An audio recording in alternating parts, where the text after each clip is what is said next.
identificando quem é o chifre pequeno em Daniel capítulo 7 e Daniel capítulo 8, né? Terça-feira, dia 9 de junho, e nós vamos entender por que e quem é o chifre pequeno e por que é o chifre pequeno uma instituição religiosa, né? Então, gente, durante vários séculos, reformadores protestantes, eles identificavam o poder do chifre pequeno como a igreja romana, ok? A igreja católica romana era, era identificada como o chifre pequeno de Daniel capítulo 7 e Daniel capítulo 8. Como a igreja.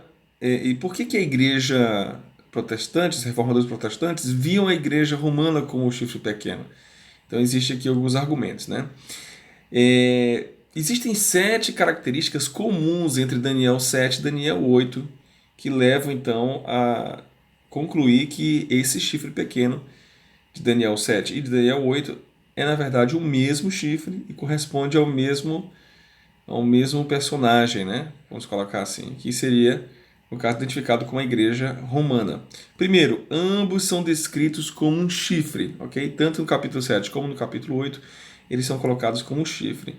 Ambos são poderes perseguidores. Nós vemos em Daniel 7, 21 e 25, ele persegue o povo de Deus, e aqui Daniel 8, 10 e 24 também, ele persegue aqueles que queriam, né, ser fiéis a Deus, na palavra de Deus, na Bíblia. Né? Que mais, gente? Ambos são blasfemos e exaltam a si mesmo, como nós vemos aqui também. Né? Os dois textos vão colocando. Ambos têm como alvo o povo de Deus. Daniel 7, 25, Daniel 8, 24.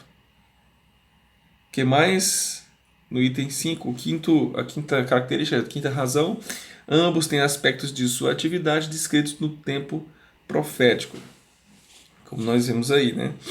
Por exemplo, Daniel 7:25, vamos ver aqui, e proferirá palavras contra o Altíssimo, magoará os santos do Altíssimo, ou seja, aqui haverão perseguições, né?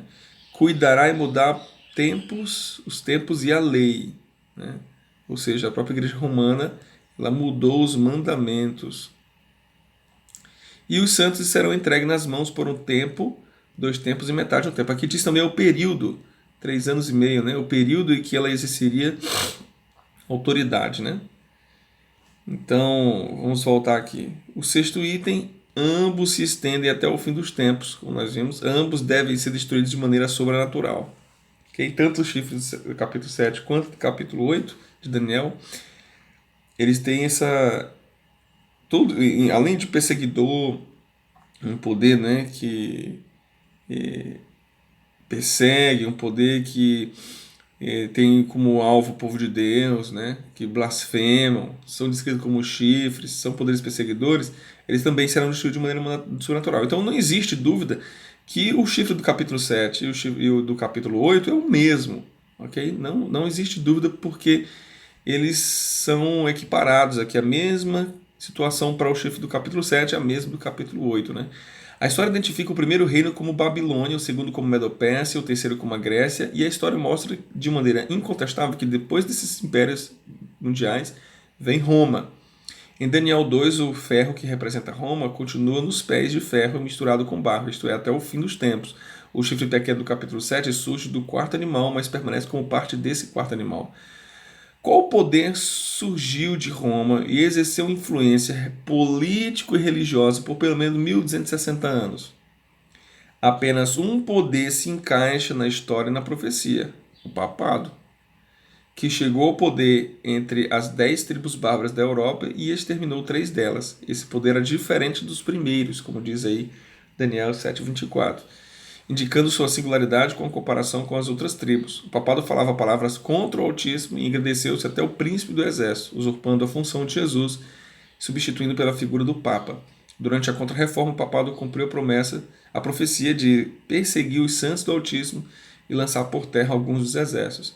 Quando os protestantes foram massacrados, o Papa buscou mudar os tempos e a lei e remover o segundo mandamento e mudar o sábado para o domingo. Né? Então, não há dúvida nenhuma de que, de fato, os chifres do capítulo 7 e capítulo 8 que a Bíblia se refere é um movimento, é um poder político religioso que se levantaria contra o povo de Deus e mudaria a própria lei de Deus. Você sabe que a igreja romana mudou os 10 mandamentos, né? O segundo mandamento e o quarto mandamento, eles mudaram a lei de Deus. O segundo ele excluiu, e aí o 10º ele duplicou, e o quarto mandamento ele mudou, né? Então, de fato, o chifre pequeno, existem razões fortes, e a igreja, os reformadores protestantes, eles realmente viam, sem sombra de dúvida, que o chifre pequeno era Roma papal. Que Deus te abençoe, tenha um bom dia na presença do nosso Deus.